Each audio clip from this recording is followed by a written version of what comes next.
안녕하십니까 여러분. 미국 증시 그리고 TQQQ 뉴스를 전달해드리는 짧고도 강한 뉴스 성공중 뉴스입니다.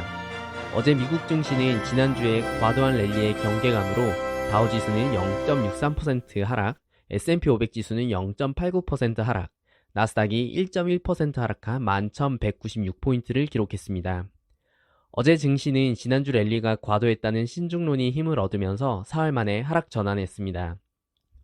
또한 연방준비제도의 크리스토퍼 월러 이사가 매파적 발언을 내놓으면서 금리 인상 압박을 다시 키웠습니다.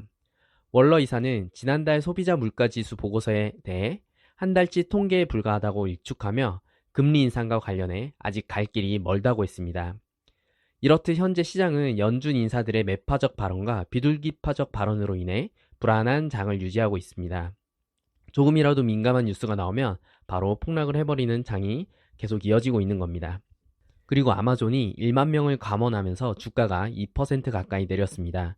전체 정규직 직원의 3%에 해당하는 숫자인데요. 팬데믹 기간 수요 폭발에 2년 동안 인력을 2배로 늘린 후 엔데믹 후 수요 감소에 대한 비용 증가를 감당 못한 것으로 보입니다. 이렇게 시장이 혼란한 가운데 소비자 물가지수가 꺾인 걸로 과연 랠리가 이어질지 의문이 있는 게 사실입니다. 이번 반등은 단기 랠리일까요? 장기 랠리일까요?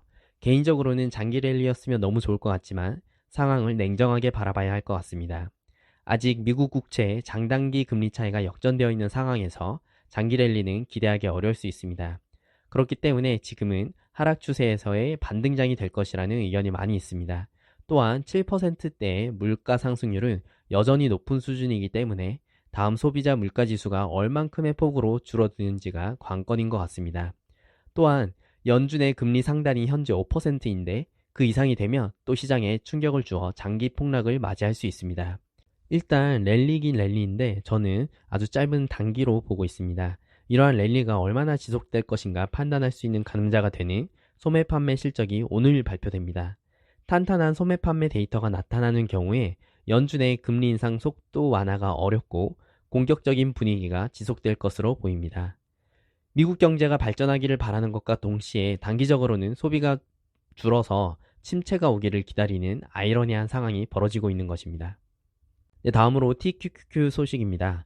어제 마이너스 2.65% 하락해서 22.08달러로 마감했습니다. 장 막판에 주르르 흘러내렸죠. 저의 계좌도 계좌 수익률을 마이너스 59.02%를 기록하고 있고 TQQQ도 마이너스 62.10%를 기록하고 있습니다. 그러나 저는 예수금이 약 2,628달러가 남아서 현재가 기준으로 118주 정도 살 수 있는 금액이 남아 있습니다. 네, 내년 하반기 금리 피복까지는 조금 기다려볼 예정입니다. 아까 말씀드린 대로 단기 반등 후 추가 하락이 있을 수도 있고 그리고 내년 말에 금리 인하 피봇이 나올 경우에 이제 추가적으로 상승이 쭉 이어질 거라고 저는 보기 때문에 단기 반등과 하락을 동반하면서 혼란한 장세가 이어질 거라서 저는 말씀드린 대로 매주 목요일 4주씩 기계적 분할 매수를 할 예정입니다. 네, 여러분의 멘탈을 챙겨드리는 시간, 오늘의 명언 시간입니다. 당신에게 닥친 모든 문제가 당신을 강하게 만드는 가르침이라고 여겨라. 그러면 피해의식이 들지 않을 것이다. 앤드류 매슈스. 문제를 문제로만 보면 실패자가 되고 맙니다. 문제를 긍정적으로 생각해서 나를 더 단단히 만들어줄 수 있는 수단으로 생각하는 순간 문제를 대하는 태도가 달라질 것입니다. 같은 것이라고 해도 생각하기에 따라 달라집니다.